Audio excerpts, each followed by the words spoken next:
When I first started, people, I think it was almost like a hierarchy in a way. Like if somebody was better than you, I kept my mouth shut for 6 months. I didn't say a damn word outside of comedy. Right. Like I stayed around them, went to eat afterwards, and then finally somebody's like, "Oh, what do you think, Dusty?" I'm like, "Oh my god, I get to talk." Like it was like middle school. Yeah. You know, high uppers, lower uppers type of thing. And I remember it being so hard, and that's why I think it's important to be welcoming to new people trying stuff because it's hard. Yeah. Did you have a lot of the hard time, like when you were first starting out? Did you have like support from like your family and friends when you were Definitely first not his wanting ex-wife. to be a? Definitely not the ex-wife. My friend showed up the first time that I did it because I didn't have GPS. And back 6 years ago, I think you just had the GPS where you like put it on your your front windshield type of thing. Yeah. I didn't have any of that. I didn't know where to go.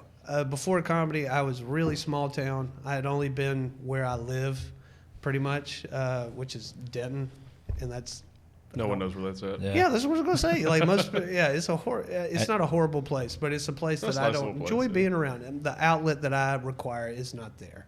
Yeah. And I think their population is like 400 people, maybe. yeah, very small. Yeah. Lots of meth, great meth, by the way. Yeah. If you guys hadn't tried meth, go to Denton. All right, we got the Beth. We got the Beth meth. Beth, man. I was actually going to say, I think it was like a horror story when I was growing up. Like, oh, it's in Denton. You're like, oh shit, I don't think we're gonna go there, man. Don't want to go there. Yeah. The party's in Denton tonight. No, man. I think I need to get home. I'm grounded. I think. Yeah. Death by bonfire. Yeah, yeah. I did go to a bonfire in Denton one time. Been to a couple there too as well. Long time ago, but I will not go back. But it's one of those memories I forget on purpose. You know what I mean, type of thing. It wasn't horrible, but it was. As far as family goes, I think at first like, oh, that's cute, that's great, you're going to do that, good for you, and you keep doing it. They're like, oh, You're really doing you're this. still not going to finish college? Okay, gotcha. It may have been community college, but half of the name is college. All right, so I'll take it. Right. But yeah, after I realized the second time that I suck, I'm not funny, I don't know how to write, I don't know structure, I don't know shit. Even the type of charisma I was trying to give off, Yeah. that's half the part. You got to learn who you are to be on stage to talk to people. Right. Yeah. Yeah. I've been acting and writing for 7 years now, and I started doing the open mics. I guess it was 5 months ago, maybe 5-6 months ago, just as a writing exercise to improve my comedic writing, and I really enjoyed it. I mean, I'd done a couple of open mics before, but I wasn't pursuing comedy. Right. And after I went to the Idiot Box the first time, there was like 30 comics there. And I was like, wow, okay, this is kind of cool. And I mean, I completely ate shit the whole time I was on stage, and I've done that many times. It's normal. But it's completely normal. But it's a lot of fun. It's a challenge. I'm definitely not a comedian. I'm still considered maybe an open micer. But I want to keep doing it. And Dusty was one of the first guys there to talk. Well, you kind of knew me from before, but you actually came up and talked to me because, you walk into that kind of environment and you don't know anyone. You completely feel out of place. yeah. You talk about finding your voice, which I pretty much know what I like to write. Right. Now I'm learning how to write it as comedy, and it's coming together. It's starting to work. That's what it's all about. Like you said, your 5 months. I remember it took me forever just to try to get my first 5 minutes because you're just constantly you're throwing shit out there and you don't know what you're doing. Things didn't really work out or help me the most till I took a class. And I had Steve Lesser, one of the owners, and Eric Trundy as my teachers, and both are so good. Like one is very like Steve is so like he's smart, Steve's really smart, and so is Eric. So I don't want to. Both talented guys. Yeah. He's super smart. So a lot of his stuff is very like, something. It makes perfect sense, Right, And then Eric's as well. So both of those together was perfect. By the time I got done with that, that's when I finally started getting my footing to learn Right. Yeah. how to create a joke or like. I know your stuff's funny, man. You're really funny. Ah, thanks, man. Yeah. That really means a lot because I wasn't back then. Like, I was an angry dude for a long time. Which is fine. I think you should project who you are while you're up there. Right. Yeah. But I'm much more lighthearted and chill now. And by lighthearted, I mean like goofy. Some may say stupid, but I think stupid's funny. Yeah.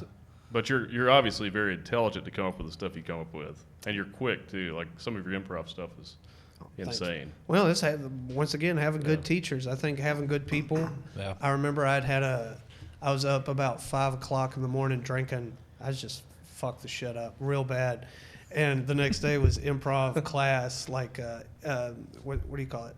Where you the word's audition. All right, I was going to audition. Yes, and it was. Eric had told me to do it. I was like, okay, I'll do it. And I showed up, and it's one of the smartest decisions I ever made. That's cool. Yeah. I think that's important. You show no matter what. Because, you know, when you're younger and you're first taking on something, it can be overwhelming. And like you said, you were up all night, you were drinking, whatever that thing is. But that's the difference in people that are successful and not successful is you still got up, you still went, you still showed up, and you tried no matter what. Even though you had every reason, you could have been like, fuck it, I'm tired, I'm going to sleep. Right. I'm not going. Yeah. You know? And then having the right people say the right thing at the right time makes such an important thing. Like, if you want to learn how to do something, I think half the time is asking people that you respect doing that for information. I agree. There are so many people that have an answer. Oh, yeah. But you ask the people that you think, that admire you, you admire them the most. Right, yeah. Ask them. Yeah. That's how you figure shit out. Yeah, go to the people that know. Yeah. They're the people that have done what you hope to do. Right. Agreed. Yeah. Everybody else's opinion, man, that's one of the best things I ever had happen was figuring out that these are people and people you love typically, they give you terrible advice. It's not that they're bad people, but they don't know anything about what you're trying to accomplish. So, like you said, you find somebody you admire, somebody you look up to, somebody who's done what you want to do. It's the best place to get the advice. It's probably the only place to get the advice. Yeah, and surround yourself with that thing. When I got into, like I said, I got on the improv team at the Idiot Box. We have a phenomenal Idiot Box team. I just really respect everybody that's on it, and I've always looked up to everybody that was on there because they were so much better. And even now, I look at them like they're so much better than me. It's never like a higher than thou type of thing. It's like, student learning from the master. Right. And then I got a job being a bartender there, so I could be there for the mic. I was there for both Friday shows, and just being a bartender who could do a little bit of comedy, I was able to do some of these Friday shows that I wouldn't have got otherwise. So like I said, my whole world was just being around this thing that I admired and want to do the most. And how long have you been doing comedy now? Coming up on 6 years in April. If I go through my mind right, I got divorced, and I think it was in February.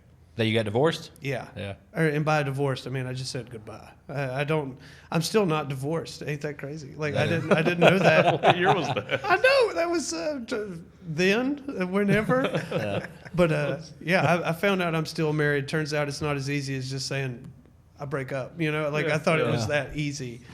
But Should be pretty easy now, though. Yeah. If you want to go ahead and knock that Yeah, out. well, as long as you haven't had any conjugal visits lately. Nope. No. Not at all. It's been 6 years and 3 months. However, but once I was said goodbye, I think 2-3 months later, that's when I tried it out, and I never stopped. I started out once a week, and then I realized I was like, that's not enough. So I did twice a week, then 3 times a week, and then 4 and 5. You know what I mean? Like It keeps going. If you're lucky, you got 6 nights a week of comedy, and you're tired as shit. I try not to work on Mondays, and I don't like to work on Sundays. So I got 5 days I like to work. It's good. Do you like being very well rehearsed with your material, or do you prefer the improv kind of style? In my heart, I prefer the improv style because the worry of trying to be scripted is so scary. That's why I did improv, because I'm very OCD, so I would go over the same shit in my head like a billion times, 100%. So I would do as soon as I left the house, I would start going over my set, right? And I'd record it, I'd listen to it, wouldn't be perfect, I'd go over it, do it, wouldn't be perfect. That shit was driving me fucking nuts. So then once I did improv, it kind of gave me a little leeway to be relaxed, a little relaxed. So now I try to be in between, but my worst thing about comedy is my memory. I've got plenty of bits that I've written over the past, like I said, about 6 years, that I can fill plenty of time that I need to do on any show that normally I'm asked to do. Right. But the memory of trying to remember the specific bits just drives me nuts. But you still write a lot, right? Yeah, I write a good bit, and that's like I say. I'm sure you know this as well as I do. It's hard to create and then sharpen the old. Yeah. Because I've got bits that I can pull out of my pocket that, on average, should work pretty good, and I can still sharpen those bits up. But the need to create like that next bit, it's almost like a drug. It's like getting that next high, where it's like, holy shit, this is my big next 2-minute bit. 2 minutes is a nice set for a bit, and I can play with that and stuff, and trying to sharpen that while sharpening the old. Right. It's such a tough juggling act. Yeah. Does most of your bits and stuff center around like comics and like entertainment and fantasy, or where is that like the main source of your stuff, or what do you dive into? Yeah, I think you hit the word right. I like fantasy, the word fantasy. So sometimes it does have to do a lot of my riffing bits where like I come up and I'm just fucking around. A lot of that has to do like with things I can pull from and play with, like movies.